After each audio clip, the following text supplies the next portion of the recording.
Mazmur 91. Dalam lindungan Allah.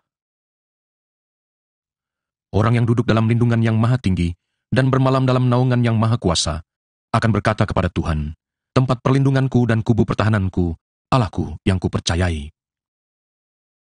Sungguh, dialah yang akan melepaskan engkau dari jerat penangkap burung, dari penyakit sampar yang busuk. Dengan kepaknya, ia akan menundungi engkau, di bawah sayapnya, engkau akan berlindung. Kesetiaannya ialah perisai dan pagar tembok. Engkau tak usah takut terhadap kedahsyatan malam, terhadap panah yang terbang di waktu siang, terhadap penyakit sampar yang berjalan di dalam gelap, terhadap penyakit menular yang mengamuk di waktu petang. Walau 1000 orang rebah di sisimu dan 10.000 di sebelah kananmu, tetapi itu tidak akan menimpamu. Engkau hanya menontonnya dengan matamu sendiri dan melihat pembalasan terhadap orang-orang fasik. Sebab Tuhan ialah tempat perlindunganmu, yang maha tinggi telah kau buat tempat perteduhanmu. Malapetaka tidak akan menimpa kamu, dan tulah tidak akan mendekat kepada kemahmu. Sebab malaikat-malaikatnya akan diperintahkannya kepadamu untuk menjaga engkau di segala jalanmu. Mereka akan menatang engkau di atas tangannya, supaya kakimu jangan terantuk kepada batu. Singa dan ular tedung akan kau langkahi, engkau akan menginjak anak singa dan ular naga. Sungguh, hatinya melekat kepadaku, maka aku akan meluputkannya, aku akan membentenginya, sebab ia mengenal namaku. Bila ia berseru kepadaku, aku akan menjawab, aku akan menyertai dia dalam kesesakan, aku akan meluputkannya dan memuliakannya. Dengan panjang umur akan kukenyangkan dia, dan akan kuperlihatkan kepadanya keselamatan daripadaku. Shalom Jemaat yang dikasihi Tuhan, salam integritas. Selamat datang kembali di ibadah online GBI Point Square.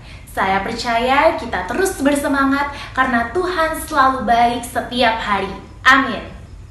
Tidak lupa saya terus mengingatkan agar kita senantiasa mematuhi protokol kesehatan dengan melakukan 5M. Memakai masker, mencuci tangan, menjaga jarak, menjauhi kerumunan, dan membatasi mobilisasi. Hari ini kita akan dilayani oleh hambanya Bapak PDP Roni Wibowo dengan tema Standar Hidup Orang Percaya. Biarlah firman hari ini memberikan kita rema agar kita mengerti kehendak Tuhan bagi setiap kita orang percaya. Kami juga ingin mengucapkan terima kasih atas kesetiaan dan antusias Bapak Ibu yang sudah terserap di dalam kul-kul yang ada. Dan bagi Bapak Ibu yang belum bergabung, yuk saya undang agar kita bisa senantiasa tergabung di salah satu dari 6 wilayah kul yang ada. Di dalam wadah kul ini kita sama-sama bersekutu, berdoa, kita sama-sama bertumbuh untuk memenangkan banyak jiwa. Kami juga mengingatkan Bapak Ibu untuk setia mengikuti rumah doa yang diadakan setiap hari Sabtu pukul 7 sampai dengan 8 pagi via Zoom online dan live di akun Facebook GBI Point Square. 1 jam saja kita berjaga-jaga menaikkan doa ucapan syukur kita dan permohonan kita di hadapan Tuhan. Dan bagi Bapak Ibu yang ingin memberikan persembahan, persepuluhan, dan diakonia, dapat melakukan transfer bank atau scan QR Code yang tersedia di layar kaca Bapak Ibu atas nama GBI Point Square. Mari sebelum kita memulai ibadah pada hari ini, kita bersatu di dalam doa. Terima kasih Tuhan Yesus, kami mengucap syukur untuk kebaikan-Mu Tuhan. Kami bisa ada sampai hari ini itu semua karena kebaikan dan anugerah-Mu ya Bapa. Terima kasih Tuhan, hari ini kami datang Tuhan di hadapan-Mu bersekutu untuk menaikkan doa permohonan kami di hadapan-Mu Tuhan. Kami berdoa bagi bangsa kami, bangsa Indonesia Tuhan. Kami mau katakan Shalom Indonesia. Kami mau katakan damailah Indonesiaku. Kami percaya Tuhan Engkau memberkati bangsa kami. Tuhan memulihkan bangsa kami. Tuhan memberkati presiden kami, wakil presiden, seluruh jajaran pemerintahan yang ada dari pusat sampai ke daerah. Tuhan berikan roh takut akan Tuhan, Tuhan berikan hikmat agar setiap keputusan yang terlaksana itu semua berasal daripada-Mu Tuhan. Kami juga rindu berdoa Tuhan bagi pemimpin-pemimpin rohani kami, untuk gembala sidang kami, Opa Niko beserta wakil, untuk Gembala Rayon 1H Om Budianto Totong beserta wakil, serta Gembala di GBI Point Square Om Suwardi beserta wakil, sampai kepada umat-Mu Tuhan. Kami percaya Tuhan memberkati, Tuhan mengurapi, Tuhan memberikan visi misi yang baru yang daripada-Mu ya Tuhan. Tuhan berkati keluarga, kesehatan, serta pelayanan hamba-Mu. Tuhan memberkati. Terima kasih Tuhan, kami juga siap Tuhan untuk mendengarkan kebenaran firman-Mu hari ini. Biarlah firman-Mu hari ini menjadi kekuatan bagi setiap kami. Terima kasih Tuhan Yesus, kami sudah berdoa dan mengucap syukur. Yang percaya, mari sama-sama kita katakan, amin. Selamat beribadah, selamat hari Minggu, dan Tuhan Yesus memberkati. Mari kita deklarasikan Pentakosta ketiga. Apa yang dimaksud dengan Pentakosta ketiga? 1. Pentakosta ketiga adalah pencurahan Roh Kudus yang dahsyat di zaman ini melebihi yang terjadi di Azusa Street. 2. Pentakosta ketiga akan mengakibatkan penuaian jiwa yang terbesar dan yang terakhir sebelum Tuhan Yesus datang kembali. 3. Pentakosta ketiga akan membangkitkan generasi Yeremia, yaitu anak-anak muda yang dipenuhi Roh Kudus, cinta mati-matian kepada Tuhan Yesus, tidak kompromi terhadap dosa, dan akan bergerak untuk memenangkan jiwa. 4. Pentakosta ketiga lahir di Indonesia dan bergerak ke bangsa-bangsa. Gerakan ini dari timur ke barat dan akan kembali ke Yerusalem. 5. Pentakosta ketiga akan memberikan kuasa untuk menyelesaikan amanat agung dan setelah itu Tuhan Yesus datang kembali. Amin. Mari kita perkatakan visi GBI Rayon 1H. Menjadi keluarga kerajaan Allah yang memenangkan jiwa-jiwa dan berdampak bagi dunia. Dengan nilai ikrar, integritas, keintiman, rendah hati, antusias inovatif, rela berkorban. Amin.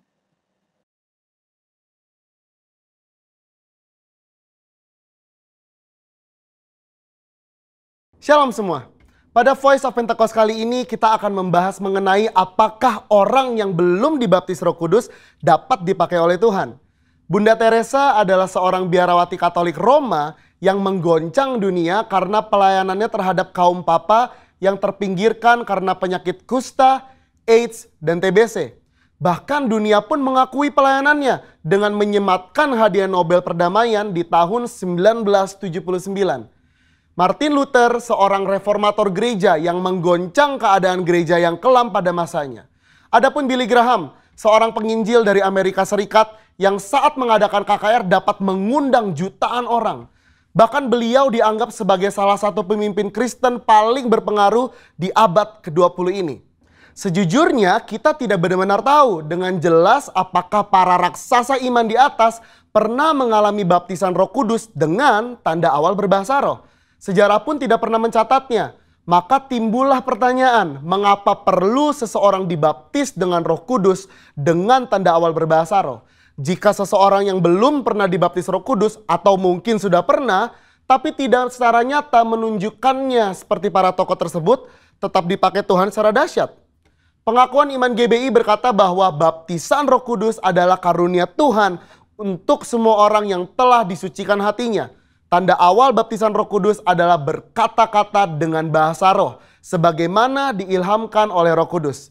Teologi Pentakosta sangatlah menekankan tentang pengalaman dibaptis dengan Roh Kudus sebagai suatu hal yang terpisah dari karya keselamatan Kristus yang bertujuan untuk penyelesaian amanat agung. Kisah Para Rasul 1 ayat 8 mencatat, tetapi kamu akan menerima kuasa kalau Roh Kudus turun ke atas kamu. Dan kamu akan menjadi saksiku di Yerusalem dan di seluruh Yudea dan Samaria dan sampai ke ujung bumi. Kata kuasa di ayat tersebut berasal dari bahasa Yunani dunamis yang diterjemahkan juga sebagai dinamit, sesuatu yang memiliki daya ledak yang tinggi. Dengan kata lain, kuasa ini adalah kuasa yang sangat besar yang dimana dengan kuasa ini amanat agung Tuhan Yesus pasti terselesaikan. Sangatlah menarik untuk disimak bahwa sesaat sebelum Tuhan Yesus terangkat ke surga, ia berpesan agar para murid tidak meninggalkan Yerusalem dan menyuruh mereka tinggal di sana sambil menantikan janji Bapa. Apakah janji Bapa yang dimaksud tersebut? Janji Bapa yang dimaksud Tuhan Yesus adalah bahwa para murid akan dibaptis dengan Roh Kudus. Poin penting untuk kita garis bawahi di sini adalah bahwa baptisan Roh Kudus adalah janji Bapa untuk semua orang percaya. Selanjutnya di Kisah Para Rasul pasal kedua adalah peristiwa turunnya Roh Kudus ke atas para rasul yang lebih kita kenal dengan peristiwa Pentakosta, di mana para rasul mulai berkata-kata dengan bahasa-bahasa lain seperti yang diberikan oleh Roh itu kepada mereka untuk mengatakannya. Dari sini dapat kita lihat bahwa janji Bapa tentang baptisan Roh Kudus selalu disertai dengan pengalaman karunia berbahasa roh. Dari peristiwa tersebut kita melihat dengan jelas bahwa ada perbedaan antara menerima Roh Kudus dengan dipenuhi Roh Kudus atau dibaptis dengan Roh Kudus. Setiap orang yang telah menerima Yesus sebagai Tuhan dan Juru Selamat, maka Roh Kudus berdiam di dalam dirinya. Bapa memberikan Roh Kudus di dalam hati kita sebagai jaminan dari semua yang telah disediakan untuk kita, yaitu anugerah keselamatan. Rasul Paulus pun menjelaskan di dalam 1 Korintus 6 ayat 19. Atau tidak tahukah kamu bahwa tubuhmu adalah bait Roh Kudus yang diam di dalam kamu? Roh Kudus yang kamu peroleh dari Allah dan bahwa kamu bukan milik kamu sendiri. Keberdiaman Roh Kudus di dalam hidup orang percaya memampukan seseorang untuk memiliki hidup yang menghasilkan buah roh. Namun, seseorang yang telah dibaptis dengan Roh Kudus akan memiliki kuasa untuk menyelesaikan amanat agung sesuai yang tertulis di dalam Kisah Para Rasul pasal 1 dan 2. Dalam hal ini kita melihat bahwa baptisan Roh Kudus berfungsi secara eksternal. Alkitab juga mencatat dampak-dampak daripada baptisan Roh Kudus secara internal, antara lain sebagai berikut. Yang pertama, baptisan Roh Kudus mengubah kehidupan doa kita. Roma 8 ayat 26-27.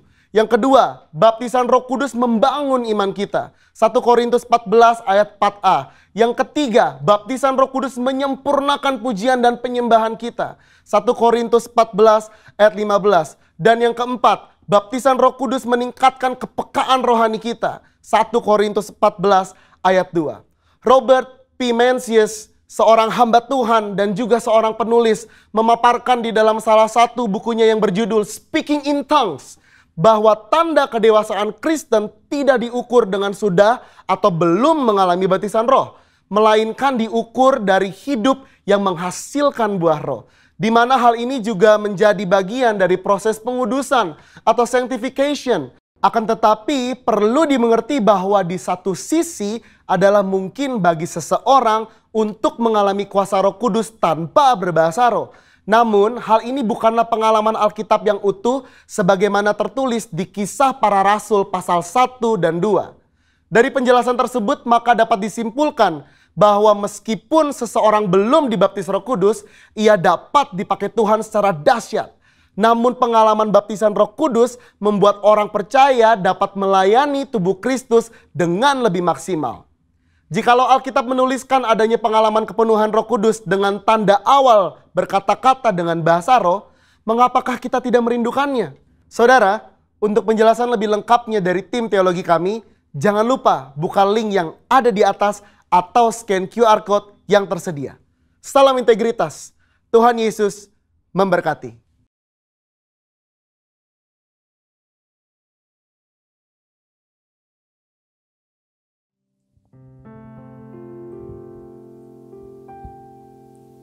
Hari ini kami mau masuk dalam hadirat-Mu Tuhan. Kami membawa yang terbaik bagi Tuhan. Biar kiranya Engkau disenangkan dengan segala pujian dan penyembahan kami. Kami mau bernyanyi, kami mau memuji, kami mau menyembah Engkau, Raja di atas segala raja. Terima kasih Tuhan Yesus.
Shalom Bapak Ibu yang terkasih dalam Tuhan Yesus.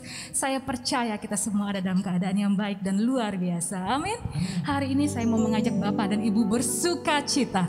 Sebab hari ini adalah hari yang baru yang dijadikan Tuhan bagi kita. Setiap hari adalah hari yang luar biasa. Kasihnya, sukacitanya itu dia selalu sediakan bagi kita. Selalu baru setiap hari. Mari hari ini kita berikan hati kita berikan hidup kita siap menerima sukacita yang dari Tuhan. Engkau yang mau, katakan amin. Haleluya.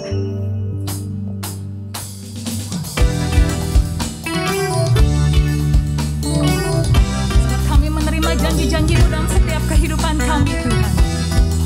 Kami bersyukur. Terima kasih. Ku terima janji Allah bagi kaum Yehuda, umat yang berdoa, memuji dan menyembah.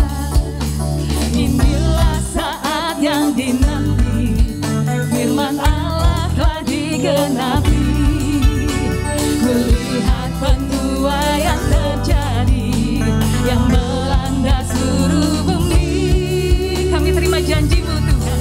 Ku terima janji Allah bagi kaum Yehuda,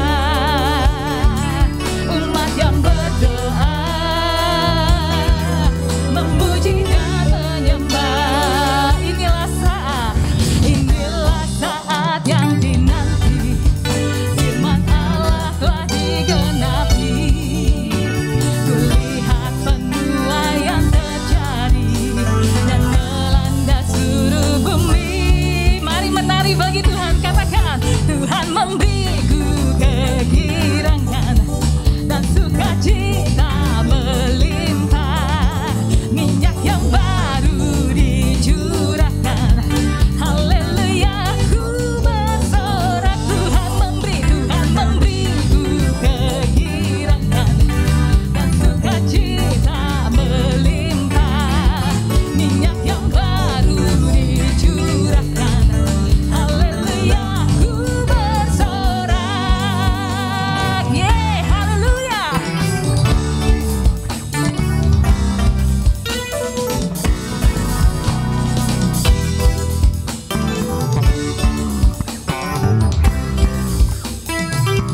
Katakan, ku terima janji Allah bagi kaum Yehuda, umat yang berdoa, memuji dan menyembah.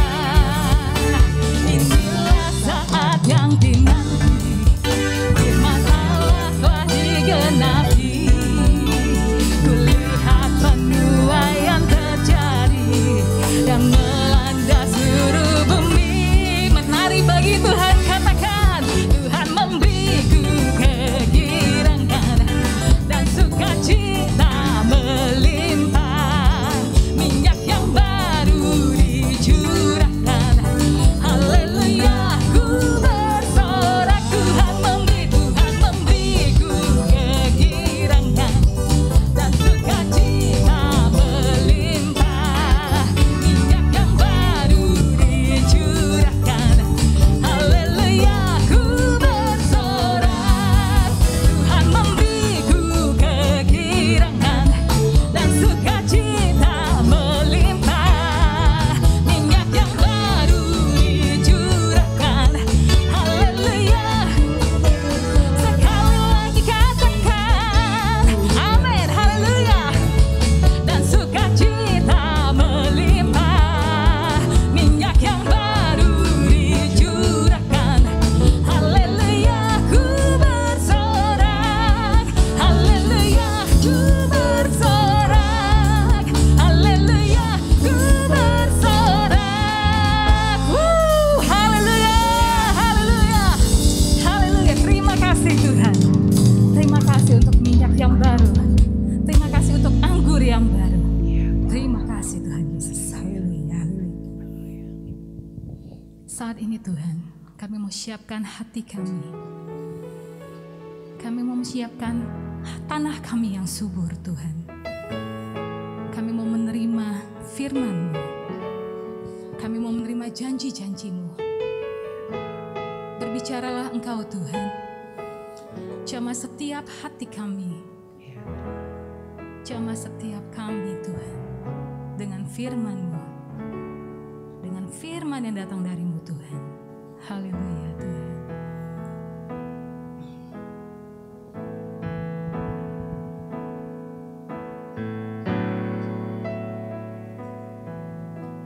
Ku naikkan syukur padamu Yesus, ku sembah sujud kepadamu Tuhan, di hadapan tata kemuliaan-Mu, ku tinggikan, ku agungkan selamanya.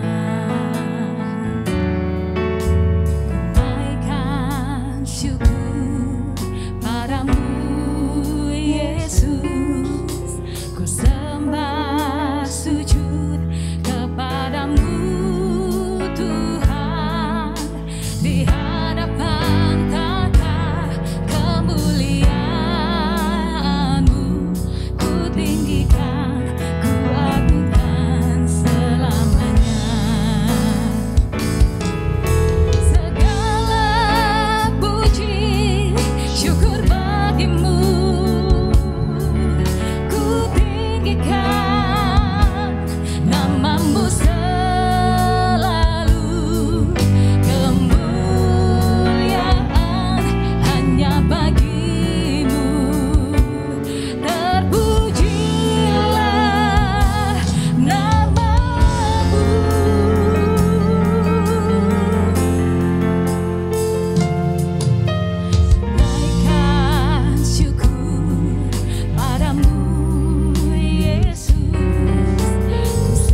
terpuji, syukur bagimu. Ku tinggikan namamu selalu, kemuliaan hanya bagimu. Terpujilah namamu, segala puji syukur bagimu. Ku tinggikan namamu selalu, kemuliaan hanya bagimu. Terpujilah namamu,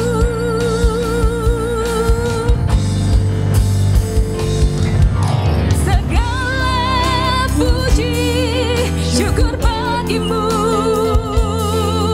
Ku tinggikan namamu selalu, kemuliaan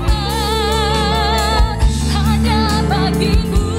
Terpujilah namamu, segala puji syukur bagimu.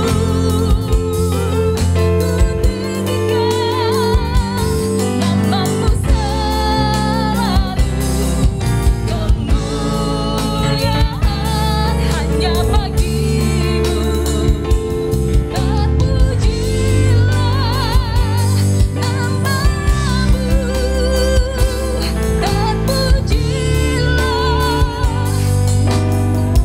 namamu, terpuji namamu Tuhan.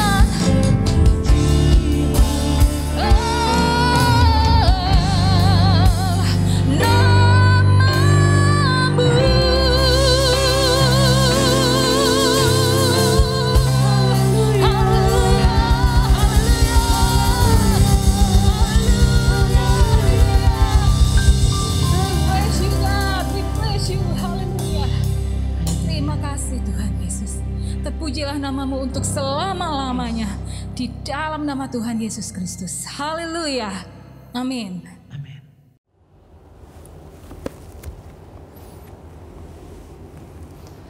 Haleluya. Shalom Bapak Ibu Saudara sekalian. Apa kabar hari ini?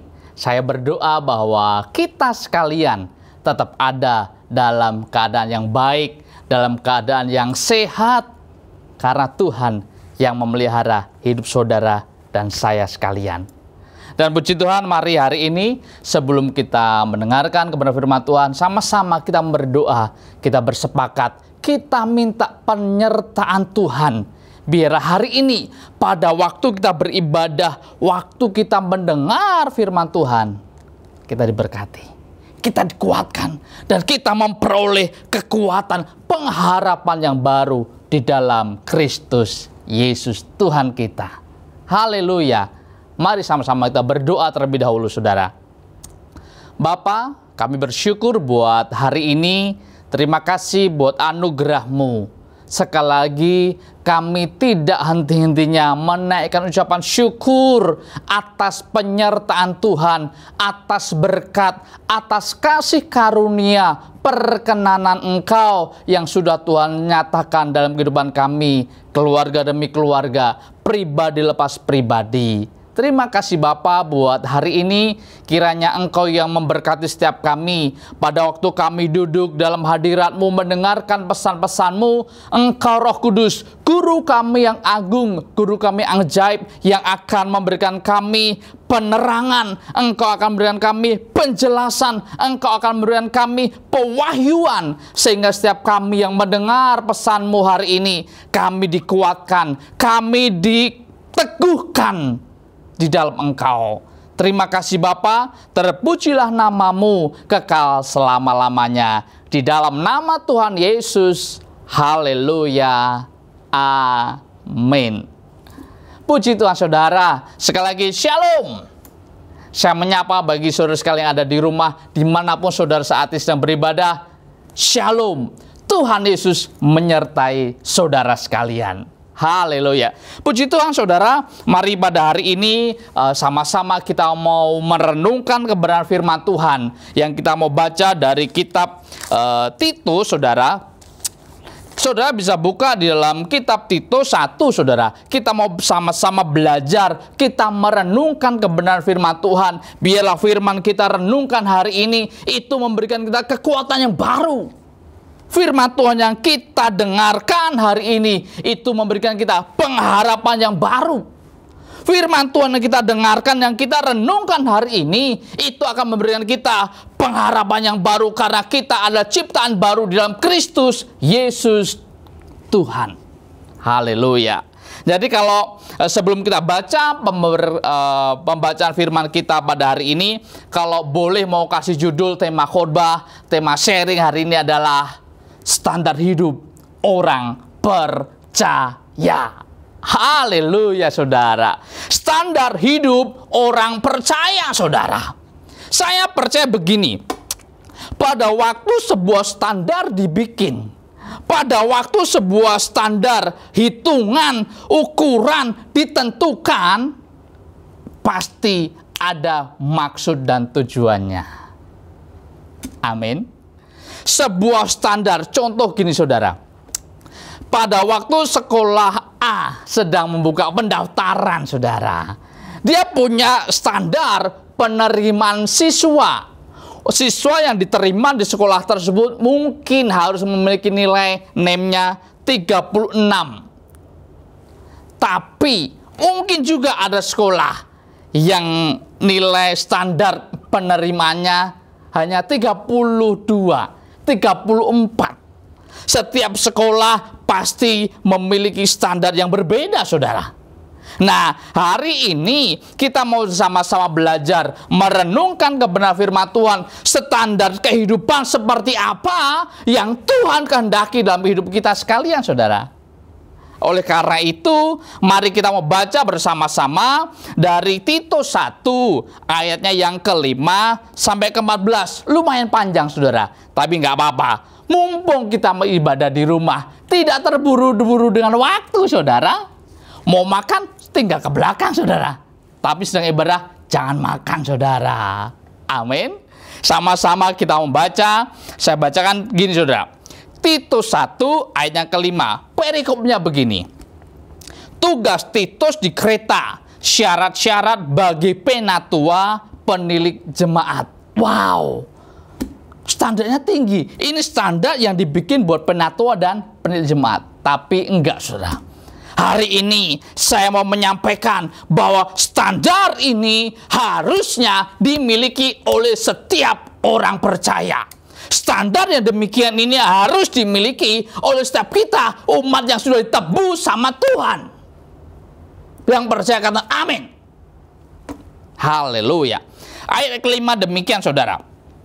Aku telah meninggalkan engkau di Kreta dengan maksud ini, supaya engkau mengatur apa yang masih perlu diatur, dan supaya engkau menetapkan penatua-penatua di setiap kota, seperti yang telah kupesankan kepadamu. Ayat 6, perhatikan. Yakni orang-orang yang tak bercacat, yang mempunyai hanya satu istri, yang anak-anaknya hidup beriman dan tidak dapat dituduh karena hidup tidak senonoh atau hidup tidak tertib. Sebab sebagai pengatur rumah Allah, seorang penilik jemaat harus tidak bercacat, tidak angkuh, bukan pemberang, bukan peminum, bukan pemarah, tidak serakah, melainkan suka memberi tumpangan, suka akan yang baik, bijaksana, adil, saleh, dapat menguasai diri. Sampai di sini terlebih dahulu saudara. Setelah kita baca ini saudara, dari ayat yang ke-6 dan ke-7 sampai ke-8 saudara, ini berbicara mengenai bahwa syarat sebagai penilik jemaat, syarat sebagai penatua harusnya demikian tadi saudara. Tapi hari ini saya mau nyampaikan bagi setiap kita sekalian yang ada di sini, yang sedang beribadah, yang sedang bersama-sama kita duduk merenungkan kepada firman Tuhan, bahwa pesan ini, standar ini harusnya bukan hanya untuk penilik jemaat aja, bukan hanya untuk penatua aja. Amin. Saya mau sampaikan begini saudara, pada waktu kita memposisikan diri kita, pada waktu kita ambil bahwa standar kehidupan kita sebagai umat tebusan Tuhan, sebagai umat yang sudah dimerdekakan, sebagai umat yang sudah dimerebut, dimenangkan, ditebus sama Tuhan Yesus, harusnya ini juga menjadi standar tolok ukur kehidupan kita orang-orang percaya, saudara. Standarnya bukan masalah ekonomi. Wah, orang yang ditebus sama Tuhan, orang percaya harus standar ekonomi demikian. Enggak, saudara. Tapi yang ditentukan, yang sudah Tuhan tetapkan, ukuran tertentu dipakai untuk sebagai patokan. Ini adalah berbicara mengenai karakter, saudara. Amin. Standar kehidupan orang percaya, apa yang harus kita penuhi standarnya, saudara? Yaitu hari ini saya mau menyampaikan bahwa kita harus memenuhi standar kehidupan kita di dalam hal karakter, saudara. Pada waktu kita bisa memenuhi standar kualifikasi yang sudah Tuhan tentukan, maka saya percaya dimanapun saudara ditempatkan, dimanapun kita berada, hidup kita akan bisa menjadi contoh, hidup kita bisa menjadi teladan dimanapun kita berada, saudara. Yang percaya katakan amin. Nah, kembali dalam pembacaan firman kita tadi, saudara. Maaf, ayat ke-6. Yakni orang-orang yang tak bercacat, yang mempunyai hanya satu istri, yang anak-anaknya hidup beriman dan tidak dapat dituduh karena hidup tidak senonoh atau hidup tidak tertib. Kehidupan karakter ini kita harus mulai dari dalam rumah kita masing-masing, saudara. Pada waktu kita mengaku bahwa kita umat yang sudah ditebus sama Tuhan, kita orang percaya, hayo saudara, kita sama-sama kita mulai dari dalam rumah kita. Anggota keluarga kita, kehidupan perilakunya harus jadi contoh, harus jadi teladan, saudara. Karakternya harus yang baik, saudara. Memang, saudara, sampai hari ini belum ada orang yang karakternya sempurna. Kita sedang menuju, kita sedang on proses, kita sedang on progress menuju kepada karakter yang sempurna, yang serupa dengan Kristus. Tapi mari hari-hari ini kita harus belajar supaya kita bisa standar kehidupan karakter kita semakin hari semakin baik, semakin hari semakin baik, semakin hari semakin menyerupai dengan Kristus, saudara. Ayat ke-7 demikian. Sebab sebagai pengatur rumah Allah, seorang pendiri jemaat harus tidak bercacat, tidak angkuh, bukan pemberang, bukan peminum, bukan pemarah, tidak serakah. Saya percaya ini berbicara mengenai kehidupan karakter kita. Bukan hanya di dalam rumah Tuhan aja, saudara. Di luaran sana, di perkantoran sekalipun. Saya percaya gini, seorang HRD pada waktu mau merekrut seorang karyawan, ini menjadi salah satu standar yang harus dimiliki oleh seseorang. Walaupun dia bukan orang percaya sama Tuhan Yesus, tapi nilai, standar, karakter demikian harus dimiliki oleh semua orang. Apalagi saudara, kita yang sudah mengaku bahwa kita umat tebusannya Tuhan, kita yang sudah mengaku sudah dimerdekakan sama Tuhan, sudah ditebus oleh darahnya yang mahal, oleh darah anak domba Allah. pantasnya kita harus bisa demikian. Memenuhi standar kehidupan. Bukan hanya untuk sebagai penatua dan penilik jemaat aja, saudara. Tapi standar hidup orang percaya. Karakternya harus baik. Karakternya harus excellent, luar biasa, saudara. Jangan sampai kita sudah mengaku percaya sama Tuhan Yesus, tapi maaf, karakter kita jauh lebih buruk dari orang yang belum mengenal Kristus. Hari ini mari bersama-sama. Firman ini pedang bermata dua, saudara. Firman ini akan mengenai saya, dan saya juga berharap firman ini juga akan mengenai saudara. Karena memang firman ini adalah seperti pedang bermata dua. Sama-sama kita belajar. Supaya kita bisa ditegur sama kebenaran firman Tuhan ini. Supaya sama-sama kita belajar. Supaya hari lepas hari kita bisa semakin serupa seperti Kristus Yesus. Good karakternya, saudara. Amin. Nah, di ayat ke-8, saudara, melainkan suka memberi tumpangan, suka akan yang baik, bijaksana, adil, saleh, dapat menguasai diri, saudara. Ayat ke-9, perhatikan. Dan berpegang kepada perkataan yang benar, yang sesuai dengan ajaran yang sehat. Perhatikan.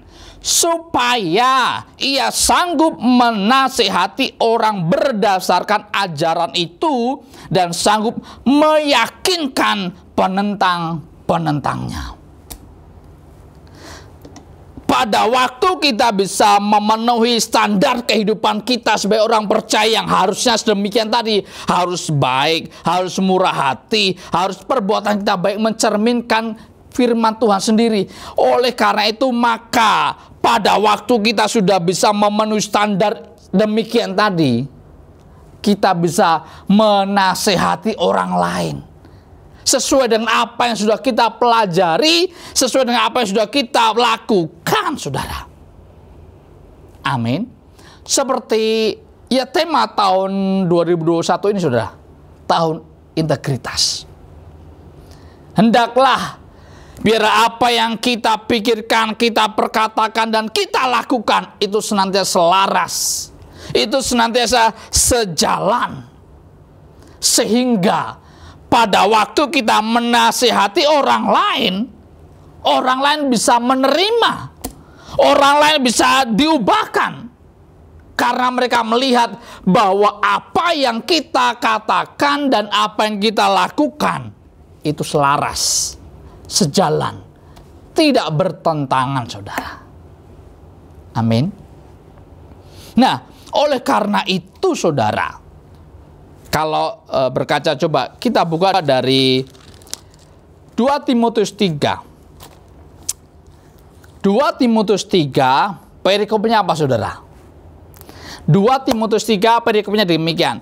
Keadaan manusia pada akhir zaman. Saya baca bagi kita. Ayat 1. Ketahuilah bahwa pada hari-hari terakhir akan datang masa yang sukar. Manusia akan mencintai dirinya sendiri dan menjadi hamba uang. Mereka akan membual dan menyombongkan diri. Mereka akan menjadi pemfitnah. Mereka akan berontak terhadap orang tua dan tidak tahu berterima kasih, tidak memperdulikan agama, tidak tahu mengasihi, tidak mau berdamai, suka menjelekkan orang, tidak dapat mengekang diri, garang, tidak suka yang baik, suka mengkhianat, tidak berpikir panjang, berlagak tahu, lebih menuruti hawa nafsu daripada menuruti Allah. Ini adalah keadaan manusia pada akhir zaman. Kira-kira, saudara, hari-hari ini orang-orang yang kita temui di luar sana demikian nggak, saudara? Hampir ya, saudara. Bahwa banyak orang hanya mementingkan kepentingannya sendiri, tidak tahu berterima kasih, Mereka suka menjelekkan orang. Apalagi saudara, sekarang ini zaman media sosial yang sudah semakin luar biasa. Kita perlu berhati-hati saudara. Oleh karena itu, biarlah hari ini kita mau belajar. Justru di tengah keadaan manusia akhir zaman yang demikian tadi, bobroknya, kita sebagai orang-orang percaya, kita sebagai anak-anaknya Tuhan yang sudah ditebus, yang sudah dimerdekakan, ayo kita miliki karakter yang baik saudara. Di dalam Titus 1 tadi ayat 8, syarat-syarat, standarnya tadi kita harus capai saudara. Kenapa? Supaya justru di tengah angkatan yang bengkok ini, justru di tengah kehidupan keadaan manusia yang sudah semakin jauh daripada Tuhan, kita sebagai umat pilihan Tuhan, kita bisa tampil bersinar, kita bisa menjadi contoh, kita bisa menjadi teladan dengan perkataan saudara, dengan perbuatan saudara, dengan apa yang saudara lakukan, keluarga saudara lakukan, hidup saudara bisa jadi berkat saudara. Amin. Doa saya, biar setiap kita sekali yang ada di tempat ini, sekalipun kalau tadi kita baca, ini adalah syarat bagi penatua dan penilik jemaat. Tapi hari ini izinkan saya mau menyampaikan, ini adalah syarat bukan hanya untuk penilik jemaat dan penatua, tapi ini adalah syarat standar kehidupan orang percaya yang sudah ditebus, yang sudah dimerdekakan sama Tuhan. Justru di tengah angkatan yang bengkok hatinya, justru di tengah keadaan manusia yang sudah jauh daripada Tuhan, engkau dan saya, kita harus menjadi role model dalam hal karakter. Amin saudara. Pada waktu kita bisa menjadi contoh, pada waktu kita bisa menjadi teladan dimanapun saudara berada, maka percayalah, hidup saudara akan membawa dampak yang luar biasa bagi saudara, bagi lingkungan, bagi keluarga besar saudara, di dalam nama Tuhan Yesus. Kita lanjutkan pembacaan kita dalam Titus 1 tadi saudara. Titus 1 ayat yang ke-10. Karena sudah banyak orang hidup tidak tertib, terutama di antara mereka yang berpegang pada hukum sunat, dengan omongan yang sia-sia mereka menyesatkan pikiran. Maaf saudara, hari-hari ini kalau kita perhatikan di dalam media-media sosial, apalagi YouTube saudara sekarang, sempat miris saudara. Kalau di dalam acara televisi saudara, kalau ada perkataan yang yang kurang berkenan, pasti akan ada diedit. Ada KPI, ada Komisi Pengawasan Penyiarannya. Tapi kalau di YouTube saudara, wow, orang ngomong ngalor ngidul, orang ngomong sembarangan, perkataan-perkataan yang kurang senonoh, kurang sopan, bebas. Justru saudara, di tengah angkatan yang seperti ini, justru di tengah perkembangan zaman di dalam media sosial yang demikian, ayo saya ingatkan bagi kita sekalian, kita harus memiliki good karakter. Kita harus memiliki karakter yang baik. Supaya apa saudara? Supaya melalui kehidupan saudara dan saya, orang lain bisa dimenangkan. Lewat apa? Lewat perkataan saudara, lewat perbuatan saudara, lewat tindak tanduk yang kita lakukan hari-hari ini. Biarlah nama Tuhan bisa dipermuliakan. Jangan sampai justru anak-anak kita nanti banyak tontonan yang ada juga tontonan YouTube yang bagus membangun. Tapi kita harus secara bijak bisa memilih, saudara. Jangan sampai apa yang menjadi tontonan kita, anak-anak kita, keluarga kita, itu justru banyak mengandung perkataan yang kurang nyaman. Perkataan yang tidak senonoh. Perkataan yang, maaf, kurang pada tempatnya. Tapi biarlah melalui kehidupan kita sekalian, nama Tuhan bisa dipermuliakan. Amin. Coba di dalam Matius 5, ini sudah sering saya sampaikan juga, saudara juga pasti sering dengar, saudara. Di dalam Matius 5, ayat yang saya baca dari ayat 13, saudara. Perikopnya apa, saudara? Perikopnya adalah garam dunia dan terang dunia. Kamu adalah garam dunia. Jika garam itu menjadi tawar, dengan apakah ia diasinkan? Tidak ada lagi gunanya selain dibuang dan diinjak orang. Kamu adalah terang dunia. Kota yang terletak di atas gunung tidak mungkin tersembunyi. Lagi pula, orang tidak menyalakan pelita lalu meletakkannya di bawah gantang, melainkan di atas kaki dian, sehingga menerangi semua orang di dalam rumah itu. Perhatikan ayat 16. Demikianlah hendaknya terangmu bercahaya di depan orang, saudara. Bukan hanya di dalam kamarmu, enggak, saudara. Tapi perhatikan, supaya cahayamu, terangmu bercahaya di depan orang, supaya mereka melihat perbuatanmu yang baik dan memuliakan Bapamu yang di surga. Amin. Justru pada waktu kita hidup di tengah dunia yang sudah keadaan manusia yang tadi di akhir zaman sudah semakin bobrok, saudara, kita harus tampil bersinar. Supaya apa? Supaya mereka bisa melihat perbuatanmu yang baik, bukan sebaliknya. Supaya perbuatan kita yang baik dilihat banyak orang. Dan endingnya apa, saudara? Endingnya nama Bapa dimuliakan, saudara. Amin. Miliki good karakter, saudara. Haleluya. Pertanyaannya gini, saudara. Wah, untuk kita bisa memiliki karakter yang baik, bagaimana caranya, saudara? Amin.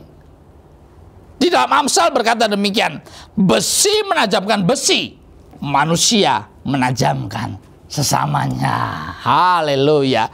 Karakter kita harus dibentuk setiap saat, saudara. Yang pertama, kita harus melalui kebenaran firman Tuhan.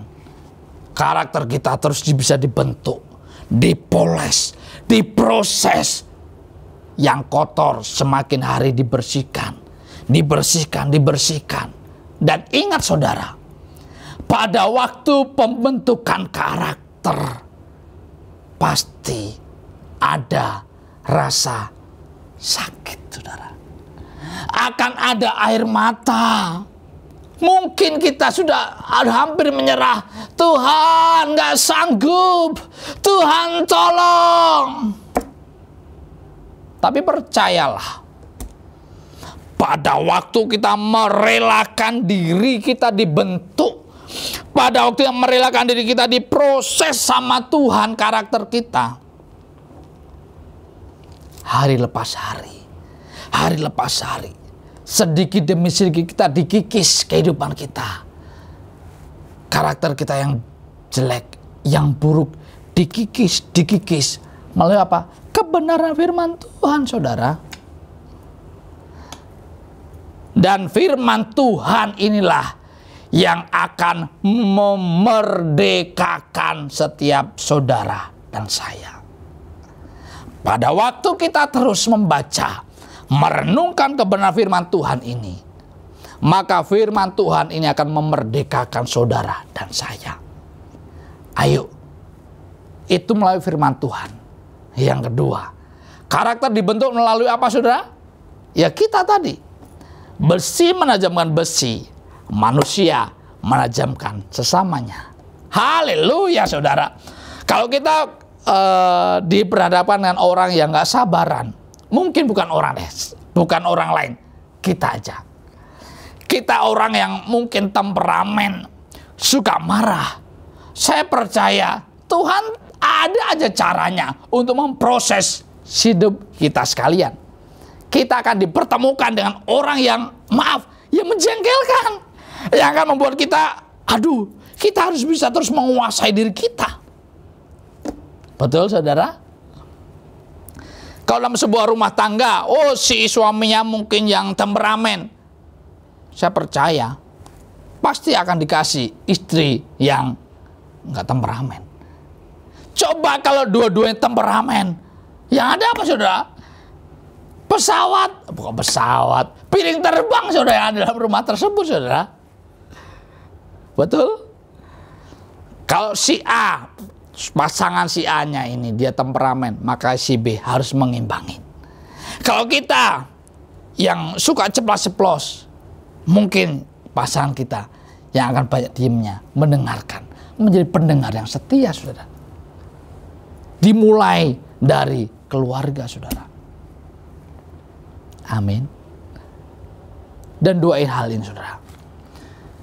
Karakter kita bisa dibentuk melalui kebenaran firman Tuhan. Oleh karena itu, mari kita baca firman Tuhan. Firman seperti cermin, saudara.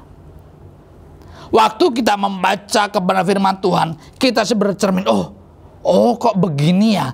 Ternyata saya kurang ini ya, Terus baca, saudara. Supaya kita tahu kekurangan kita di mana. Karena ini adalah buku standarnya. Ini adalah manual booknya kita, saudara.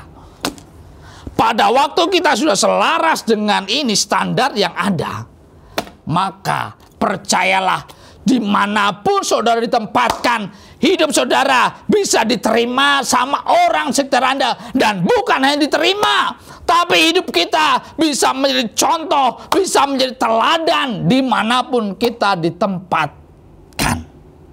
Amin. Tapi harus ini, saudara, kita harus hidup standarnya Tuhan terlebih dahulu, baru bisa. Amin.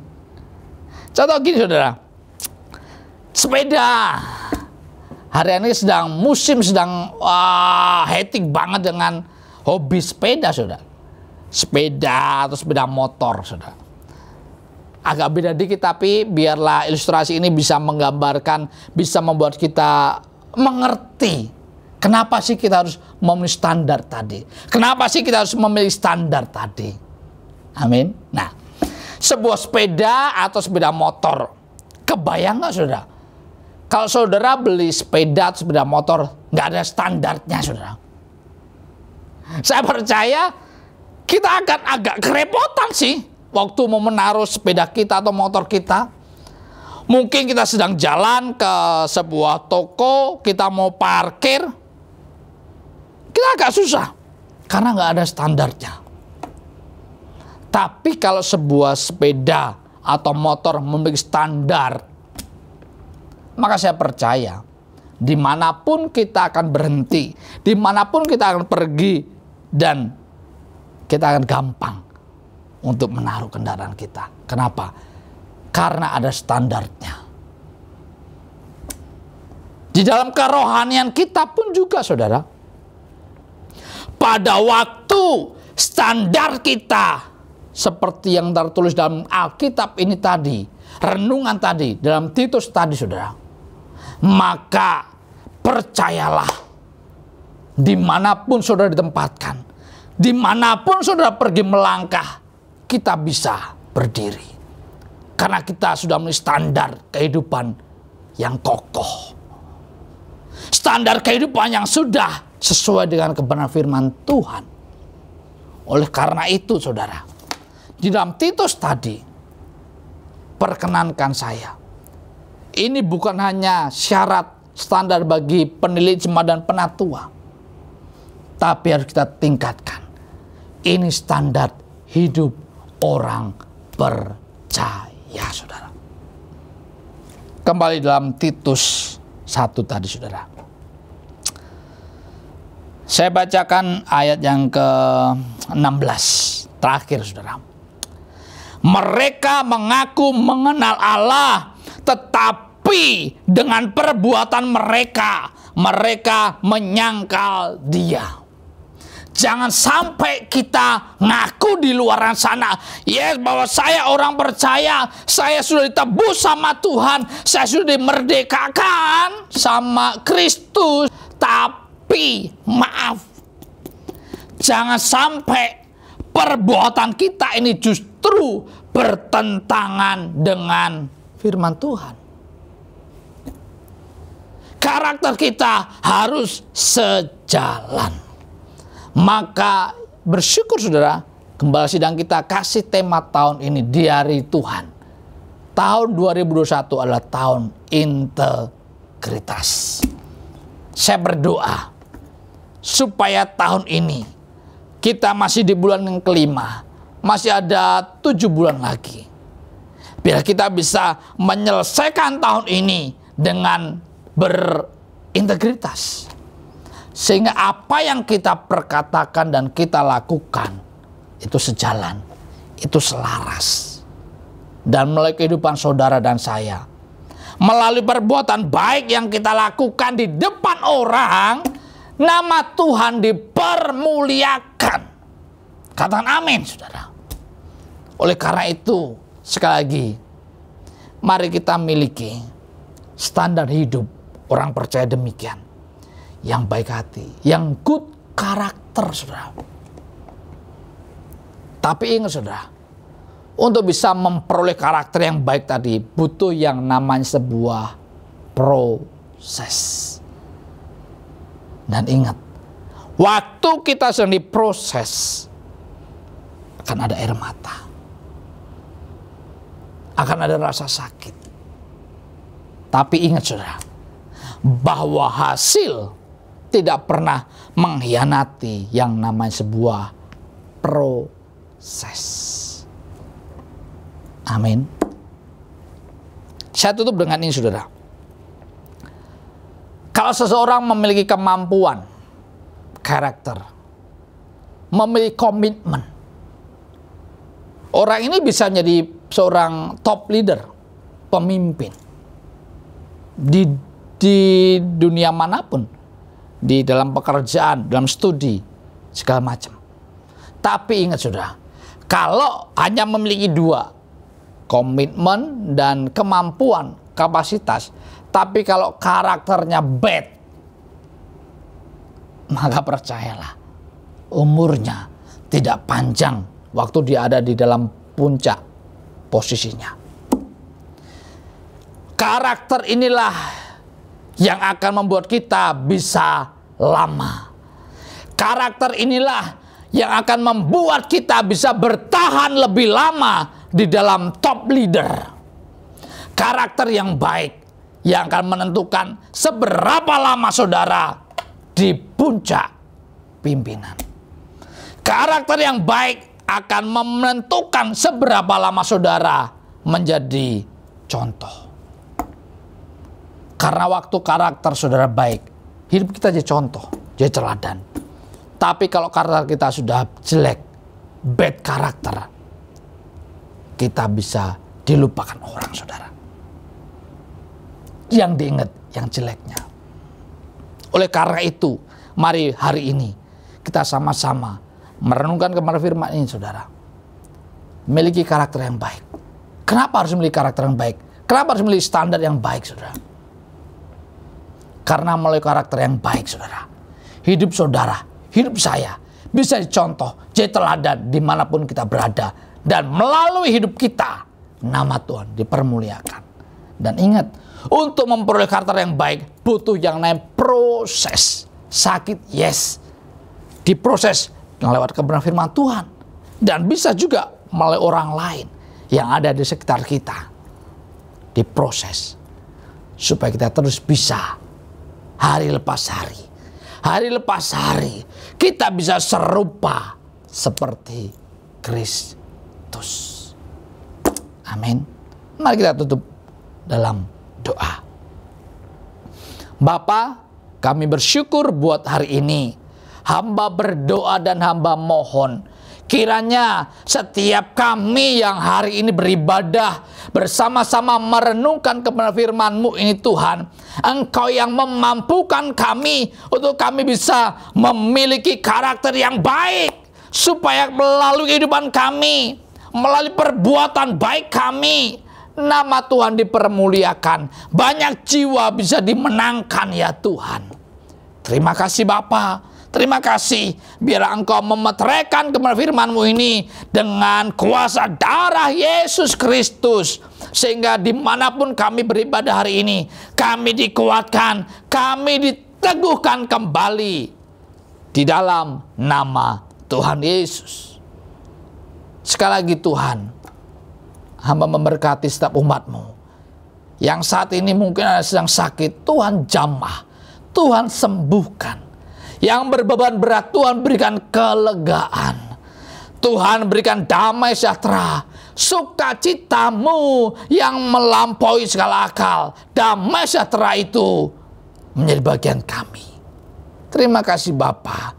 Terima kasih Tuhan Yesus. Terpujilah nama-Mu kekal selama-lamanya. Di dalam nama Tuhan Yesus kami berdoa dan bersyukur. Sama-sama katakan amin.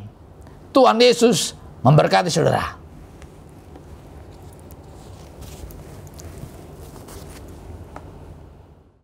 Shalom Bapak Ibu Saudara Kristus Tuhan. Mari kita akan mengakhiri ibadah pada hari ini. Angkat tanganmu dan terima berkat dari Tuhan. Tuhan memberkatimu dan melindungimu. Tuhan menyinari engkau dengan wajah-Nya dan memberikan engkau kasih karunia. Tuhan menghadapkan wajah-Nya kepadamu dan memberikan engkau damai sejahtera. Terimalah berkat yang berlimpah-limpah yang datang dari Bapa di sorga, kasih daripada Tuhan Yesus, kuasa dan pengurapan daripada Allah Roh Kudus pada saat ini tercurah menyertai-Mu, memberkati-Mu mulai saat ini sampai Maranatha. Tuhan Yesus datang di awan permai untuk menjemput setiap kita yang percaya, bahkan kekal sampai selama-lamanya. Mari kita yang percaya dan terima berkat Tuhan, sama-sama katakan amin. Tuhan membiku kegiatan.